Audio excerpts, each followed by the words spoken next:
ఒకవైపు జననాలు ఒకవైపు మరణాలు, నడి మధ్య మానవుడు నలిగిపోతున్నాడు.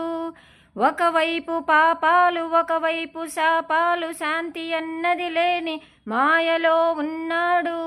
ఉన్నోడు సుఖముగా లేడు, లేనోడు నవ్వు మరిచాడు.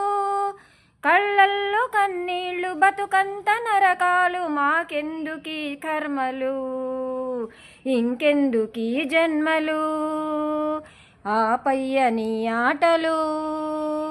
బంధాల్ని ఇస్తావు బందీల్ని చేస్తావు, సంసారమంటావు ఉచ్చులు బిగిస్తావు. తలరాత రాస్తావు కర్మ ఫలమంటావు, నిత్య పోరాటాల శిక్షలు విధిస్తావు. ఎటు చూడు కల్తీలు ఎటు చూడు మోసాలు, బతుకు సమరంలోన ఎవరి స్వార్థం వారిదే. మంచి అన్నది నేడు బూజుపరమైనదయ్యా, ధర్మమన్నది చూడు ఒంటరైపోయెనయ్యా. పైనేమి చేస్తున్నవయ్యా, దిగి వచ్చి రక్షించవయ్యా, లేదంటే మా ఊపిరాపేయవయ్యా. కన్నీటితో మేము శరమంటిమయ్యా.